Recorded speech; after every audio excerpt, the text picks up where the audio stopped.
Well, hi, and welcome to my shop here where I'm working on this Webster record changer.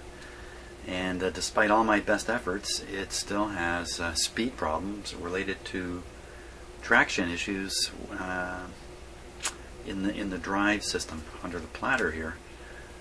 Kind of surprising. I've done everything here. I've done all the lubrication. I've tightened up the spring that supplies tension to the part that's not under sufficient tension, and the result is it really works exactly the same as it did before I did anything. Works good on 45, but has so much slip in 78 and 33 that in fact it can't even drive the platter, let alone the mechanism. So what I'm going to do is I'm going to spend a little bit of time off camera examining the same things I've been looking at and trying to detect exactly where the hang-up is in this player. Something is keeping parts from moving into their proper position. And we're only talking about a couple of millimeters here that's making the difference. So I'm going to spare you watching me poke around, and hopefully I'll be showing you shortly what it is I found. Probably won't be the real cause, but for a while I'll be fooled, and we can enjoy that. Okay, maybe you are going to have to watch me poke around a bit. So I'm in 33, which is one of the speeds where the contact here just won't come back on its own. And what I've noticed is if I push away this large intermediate wheel and then try that again, it doesn't come back barely at all, which means the intermediate wheel is actually the part that's pushing this set of gears this way as it should. And there's a spring down here that's supposed to be pulling them like this. But it apparently hasn't got anywhere near enough strength to pull on this. Let's just try and measure that a little bit, quantify it a bit. So right now this black wheel should be in contact with the motor spindle, and look, it's a great big gap in there. So I'm just going to grab the spring and pull the spring. You can see how much, the spring is way short of pulling this. Way short. So something is making this whole assembly hard to move.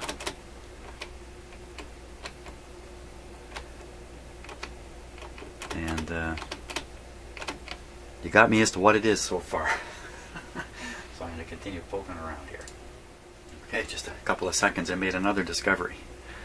Now, if I take away that pressure, I push this out, what I notice is the control over here moves.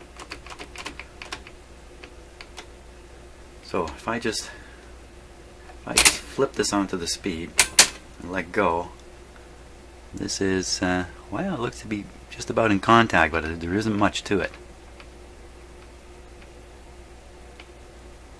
But if I want to make contact, I just have to move this a little bit. In fact, if I pull this up, and now I feel the control, there's a tiny amount of play in the control, not much, but all the way in. Now if I do the opposite, I push on this carriage here, push on the subassembly and hold the switch.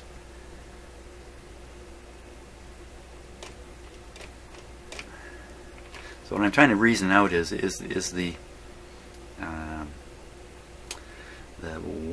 the problem really over here?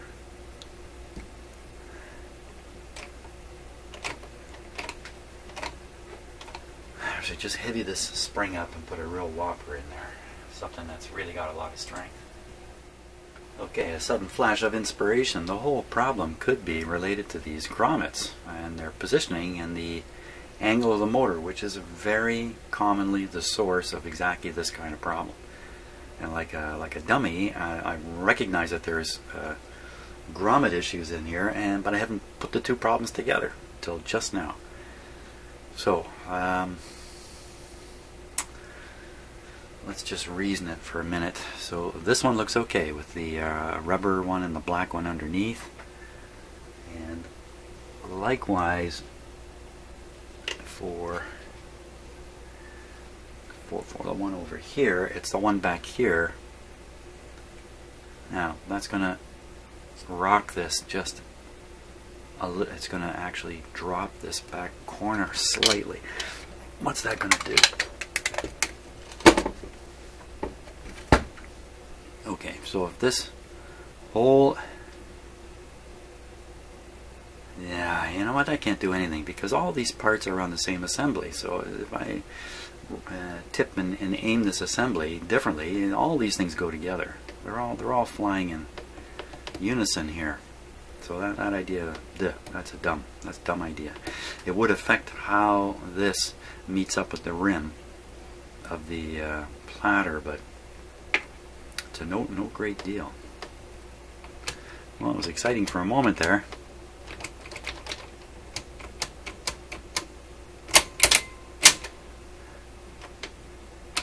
Yeah, I can still see it. It's like my only option really is to heavy up this spring, which I can't get at the other end of it under here. Looks like I might be able to actually attach a spring up this way, or right up into here. There's a hole here that's accessible.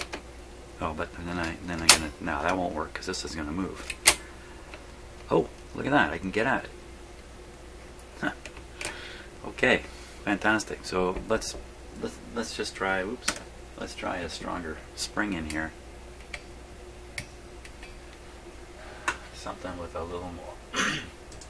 Something with some horsepower. Okay, got my selection of springs out here. Something about this length.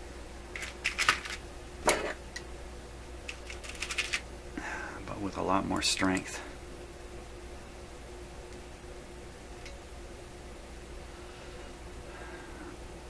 I would certainly say it has more strength.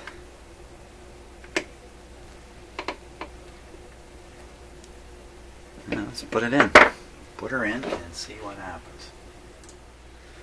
Okay, I'll pull this one out of here. I've disconnected the one end already.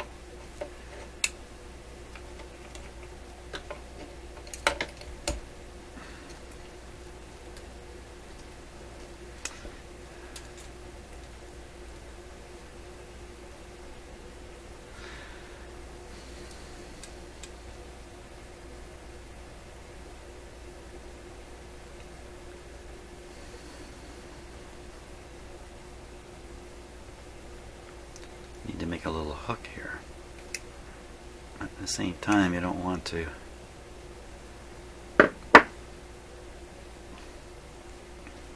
extend the length of the spring too much.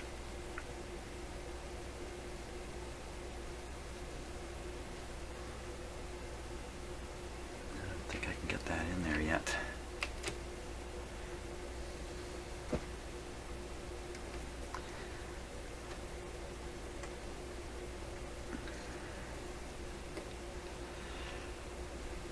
Metals have two characteristics which you might have never thought about separately. One is stress and the other is strain. You can stress metal like this. Okay, I'm stressing the metal, but when I let go it goes back to the way it was. If I pulled this hard enough, and when I let go it's permanently bent, then I've taken it past the maximum stress point and into the area of strain. And when you strain metal, that means it's been deformed, basically, I guess is the name of the game there.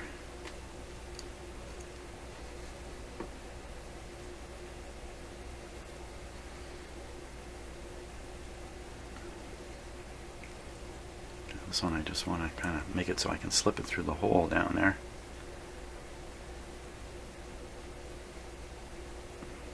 So to bend spring metal, which is built to take a lot of stress, you need to take it well past its limit. There we go.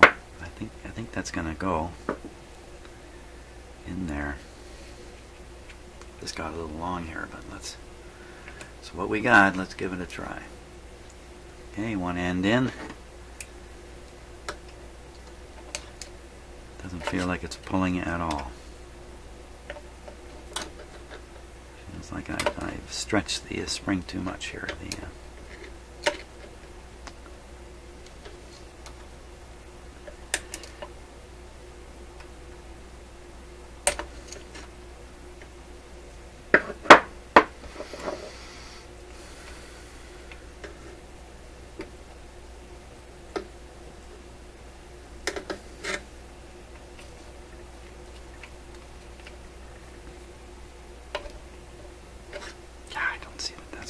got no pulling power at all. There's nothing there. Okay, that's a flop. That's a complete flop.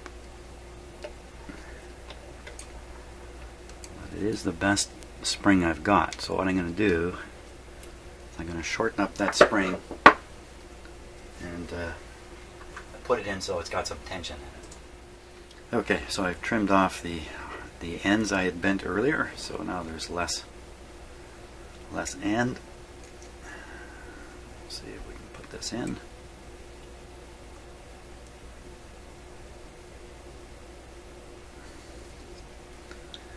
I'm wondering what the black dot is on the end of my thumb. That's from an earlier, very unfortunate plier accident with this pair of pliers. I was working on another household project.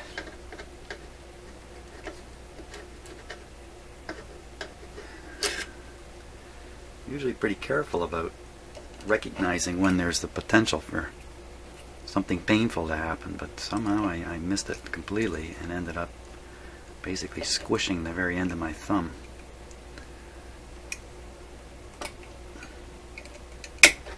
There we are. Okay, so the spring is in now.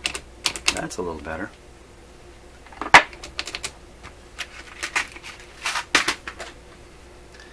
What happened to the other spring? Where'd it go? Here it is. Okay, let's put on the platter. Give them a go.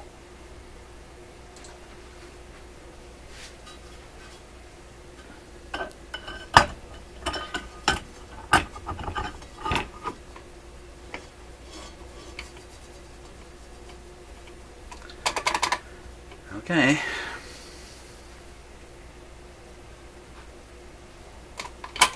Speed is off. Plug is in.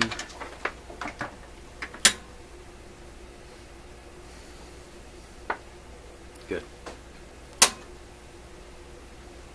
45. No!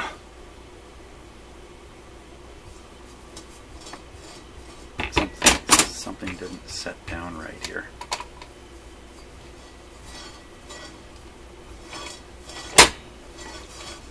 Oh my gosh.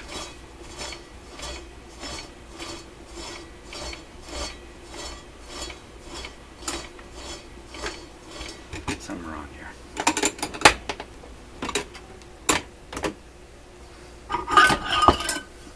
Maybe I didn't get this all the way down.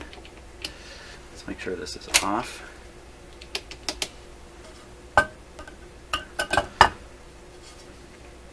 Spring is still there. I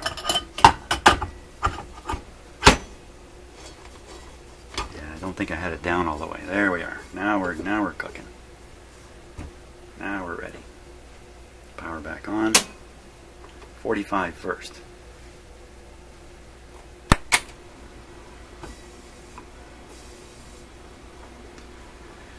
Here we go. 33.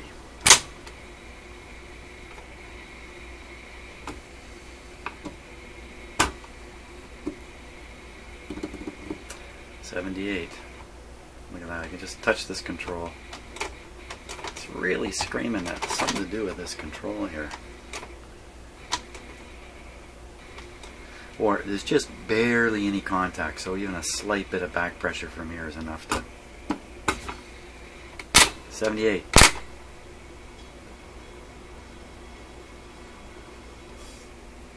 No traction. Okay. That's the result there. Okay, so let me make some more observations now. I'll put this on 45. And the platter will have pushed this in slightly. Something like that. There's not a lot of traction here. That's probably how I'm pushing it here. That's 45. That's the one that seems to work well.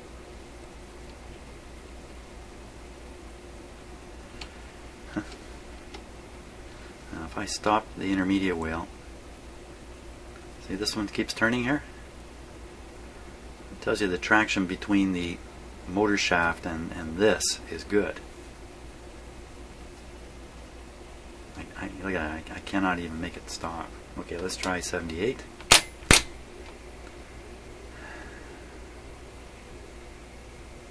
Okay, so in this case, when I stop the intermediate wheel, this one slows almost to a stop. If I put just a little bit of pressure on it, just about stop it. It's not bad actually. It still turns. So I'm trying to determine how much traction there is between the motor spindle and the upper wheel.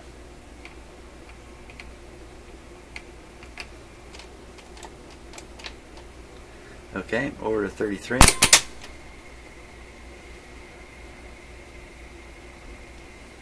It's really good. It's really, really good. How come not so good when the platter's on? So this will be pushed over here a little bit. Well, the problem's not down in here now.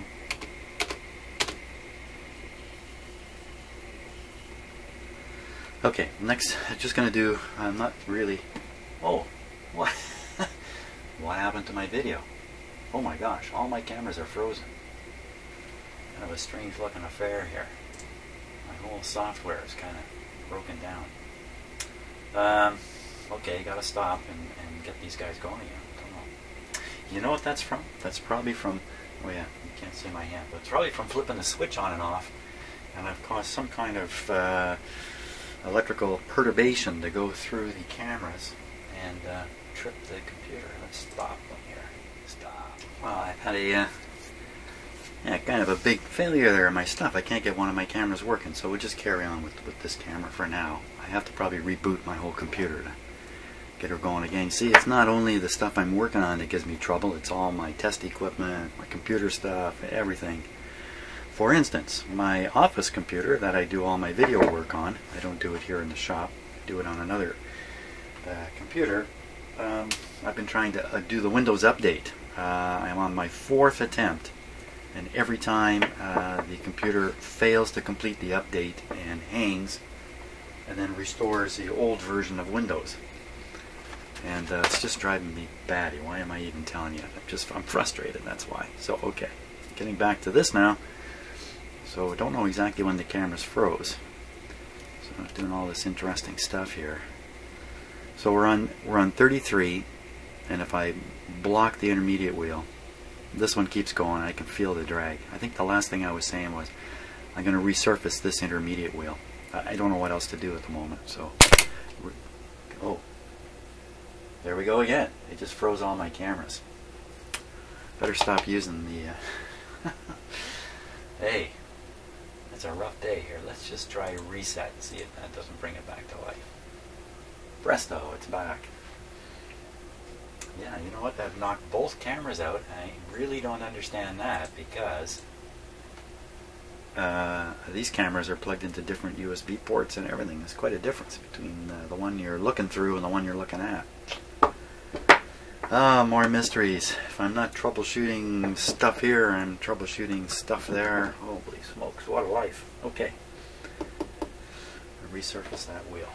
Try not to bust my cameras here. Okay, so here's the intermediate wheel now, and I've stuck a screw through it, and a nut, to give me something that I can put into my drill. You'll see in a second. But first, let's take a look at this edge here. A little closer. There. I'm letting the light reflect from it. You can see it's very shiny surface. It's really not what you want. I scratch at it, it's very hard. Look at that. Looks like a retread, doesn't it? I don't really know for sure why there's such a distinct line right there.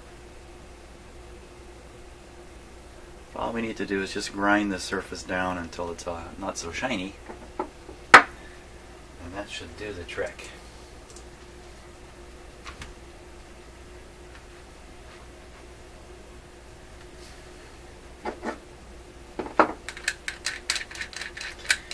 Now my battery on my drill here is weak, but I'm hoping it's good enough. So I just screw that in. Now, which way is that? Seems like the cutting is this way. Can't tell with that, so we want this turning the other way. Okay.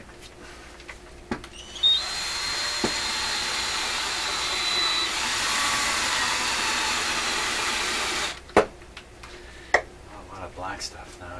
Usually I'm doing this with some sandpaper or something like that.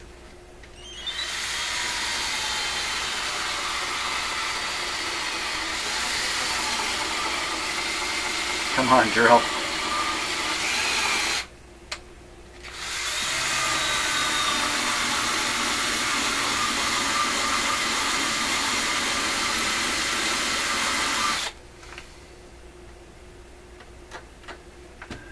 don't think that's working too good. Okay. Need something a little better than the file here, unfortunately. Uh-oh. I'll go off and find something. Okay, let's give this a try. I'll reverse my machine here. Oh yeah, that's gonna grind off pretty good.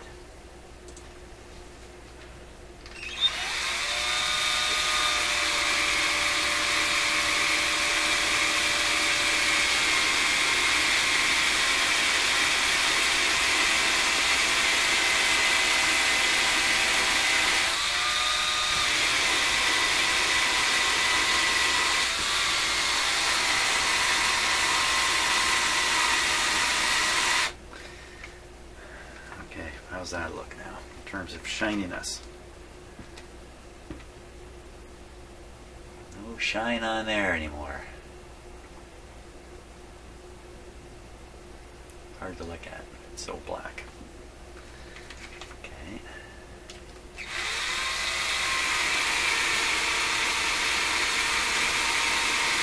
Now, one of the mistakes I've made in the past when I've been doing this is I've actually ground this on a bit of an angle. Ground it. I can show you this on an angle to kind of see it like that, leaving, in this case, this edge unground and high, and that becomes the edge that contacts the drive wheels, and the result of that is you still have the same old slippage. Taking the edge off there a little bit.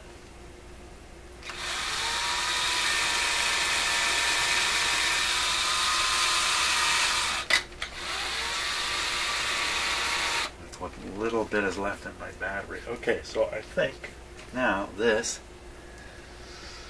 is about as good as we can get it.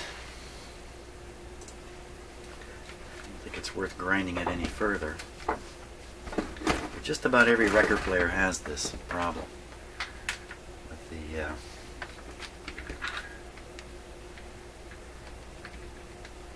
intermediate wheel losing traction. Okie doke. Let's drop it back in there. No, I gotta take this off here. Trying not to touch the drive edge anymore.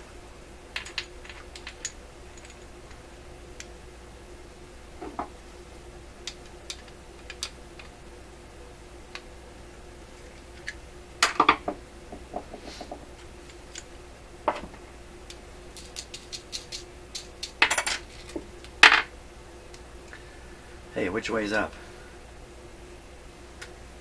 Oh my gosh. Well, isn't that a son of a gun? Somehow I think it looks better this way, but I think it was like that. I mean, you know what? I can't remember. Duh, I never made an observation of that. Hey, has that been the problem all along? I've had this on upside down? Hard to believe.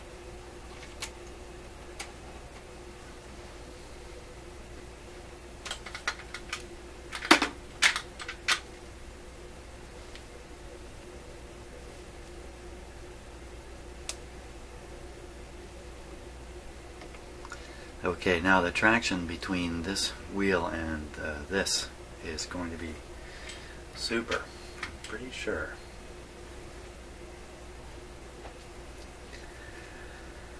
Oh yeah, let's put it on the platter.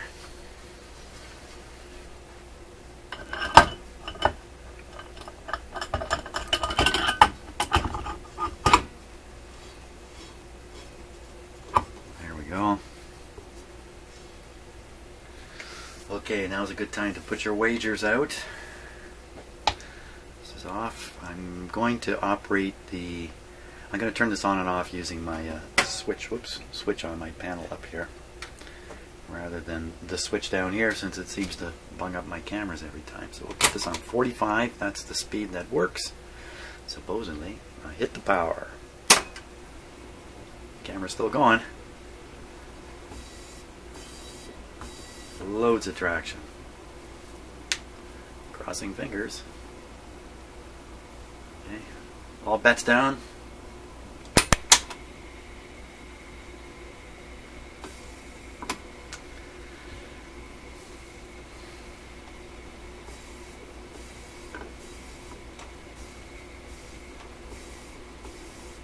Just moving this a little bit still makes a difference.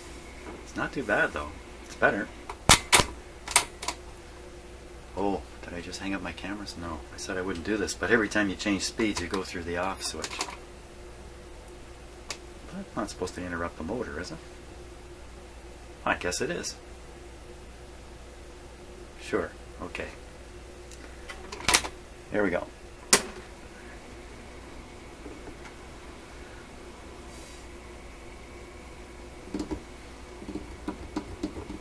What is the difference between 33, 78, and 45?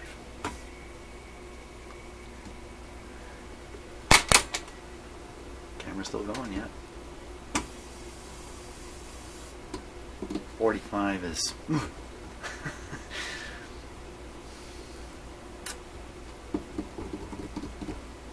That is the question. What is going on here that those two outside speeds just don't want to speed? Okay, sorry patient, but I've misdiagnosed you an awful lot of times here. So now I'm thinking, okay, everything seems to be good enough here. It's certainly good enough in 45. What's going on? And I'm wondering if, when I put the platter on, of course, this gets moved because the edge of the platter pushes it over to here. And I've just noticed that it doesn't move smoothly. See it getting hung up?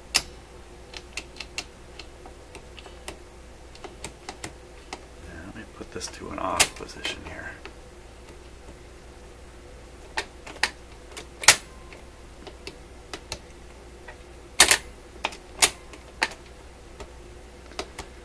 It's a little funny. The off position leaves the intermediate wheel in contact with this. Wait a minute.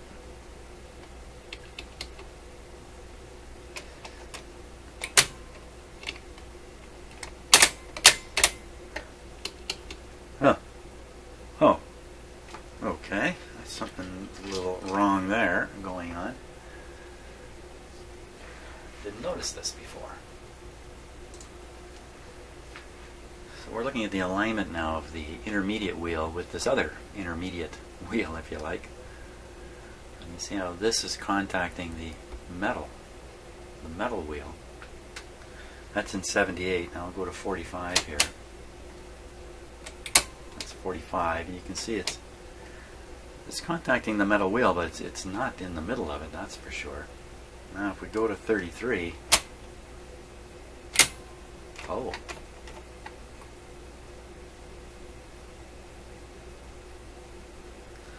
that for sure isn't right.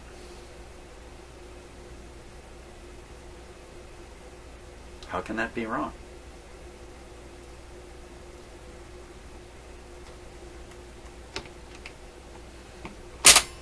Oops.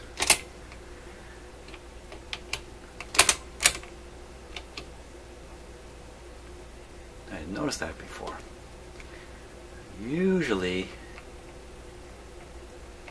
these kinds of problems are from motor grommet issues, and the motor is not in the right location. It's dropped down too low or something, and then the intermediate wheel contacts the wrong spot over here. I'm thinking of quite a different mechanism from this one, but that certainly isn't right. What exactly is wrong? It's not that this is too high, is it? Now, how can I move? How come I'm moving this relative to this? Isn't this part of this whole? Sure it is. The whole sub-chassis there. How can one move relative to the other? How can this happen? Uh-oh, that was me losing the clip.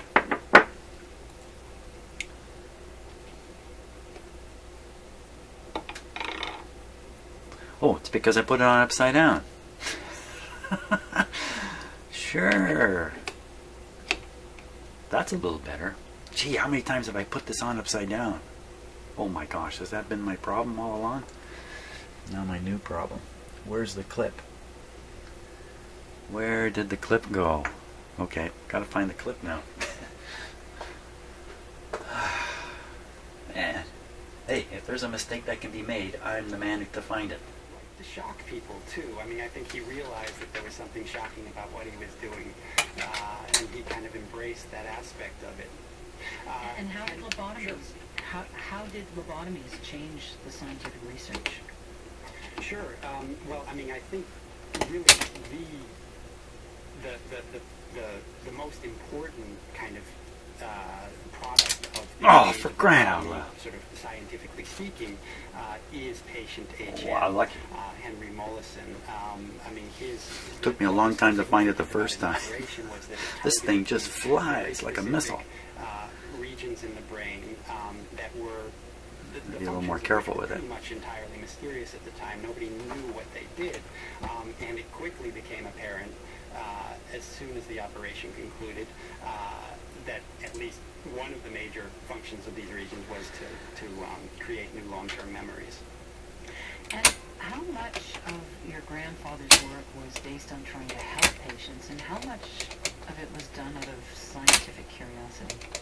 You know, these were very different times that he was operating in. Some of the standards of informed consent were different at the time, for example. And I do believe that he passionately wanted to help people. And I also try to keep in mind that he saved, you know, probably thousands of lives over the course of his career, and I've saved, you know, zero. And so he was a man who did a lot of good. At the same time, I think that that in some ways kind of his desire to advance science caused him to cross some lines that he probably shouldn't have. I can hear your pride in him as you tell me about the other things he did. But you struggled with knowing what your grandfather was doing with these surgeries. I definitely did. It was a book about memory, but and in a strange way, reporting the book has kind of changed my own memories of my childhood. He died when I was quite young, and when he, you know, and in my memories sort of prior to working on this book, he always loomed as this sort of 45 first, large, you know, almost mythical figure. But it was sort of, I don't know, he had sort of a sunny glow on him. And I got to say that 33 things that I uncovered have kind of recast those memories in a sort of troubling way. And so what did you learn about your grandmother and how he was treating her? Like 78. Yeah. Well, my grandmother she had a breakdown in the mid-1940s. Man alive. And she ended up being institutionalized in most of what happened. Okay, so I don't know if you understood what was on the radio there, but that was a guy talking about his grandfather, who was a great surgeon a long time ago, who developed the lobotomy, and most famously the ice pick lobotomy. It's where they basically shove something up through your nasal passages into your brain. They literally swoosh it around in there, and then send you home all okay now. Yeah, it's quite interesting. So talking about interesting, here's something interesting. So the machine is in 33, one of the slipping speeds. the wheel is in good contact there, as you can see. I need a good shot of this now. Now I'm going to imitate the effect of the platter, pushing this large intermediate wheel a little bit, and watch what happens. See?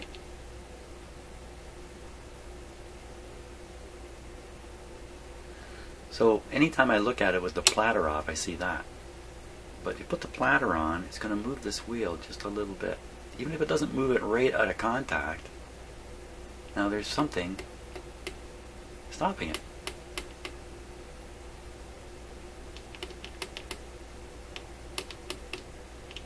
Now, why isn't it doing this in 45? So let's flip it to 45 here.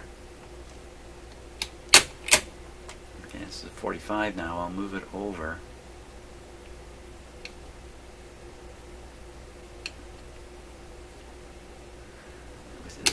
The same effect is in there.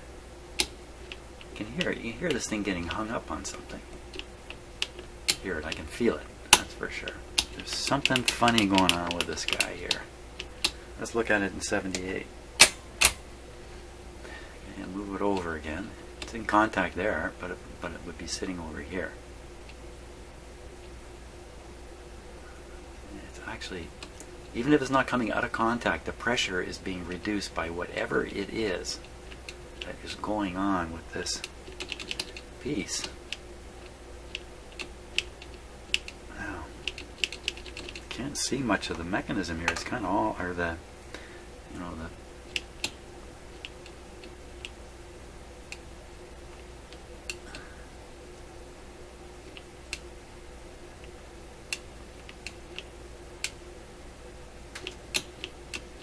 not much to see. Let's take the wheel off again. Let's see if see where the clip goes this time. Should have a firm grip of it here. It went nowhere. Take the wheel off. Bottom washer stayed there. You can see more of it now. It's a pretty loosey-goosey piece, isn't it? So it can, you know, it needs to move in a couple of directions. It's really, you'd hope this would move really smoothly, but it's like catching on everything. What is it catching on?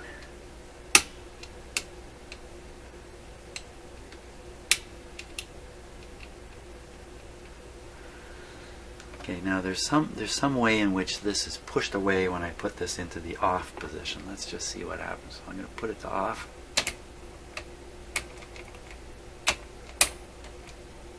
Okay, so that's 78. That's off. So it looks like this is the... oh, I think I see the double action here. So this spring-loaded arm here,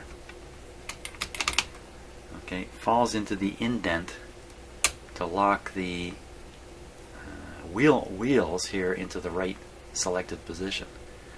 But then when you put it, oh, I'm eating my hat, it's off. I thought it was on something. Okay, so let's put it on. Ignore me totally. I'm, you know, totally making up stories here. Okay, this is where the off is. No, that's 78. That's off.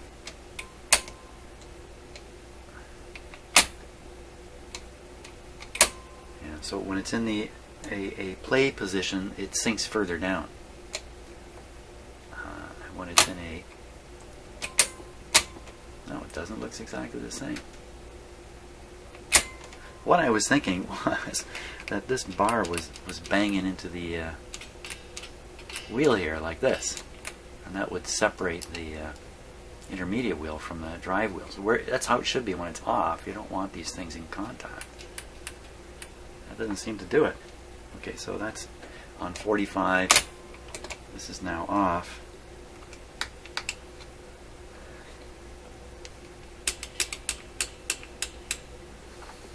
Back up to a speed. It's exactly the same. can see the oil bobbing around in there.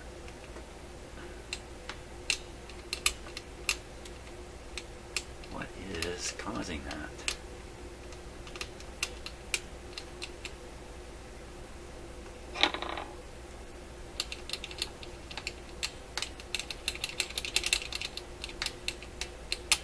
Yeah, I mean, you just see me wiggling this, but this thing is catching on all kinds of stuff, it seems.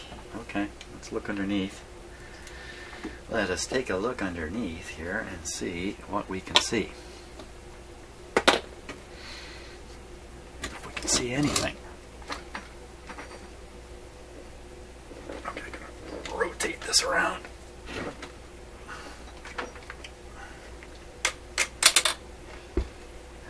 Tell you now, there's nothing to be seen under here. It's just a big metal sheet. Huh. The moving parts are all up above in here.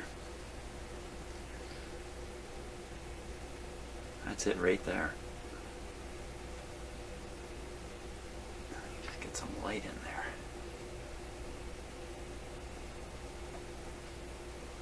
What the heck could it be? Well, I'm going to have a hard time seeing it with the camera, and I'm going to stop the video and examine this very carefully.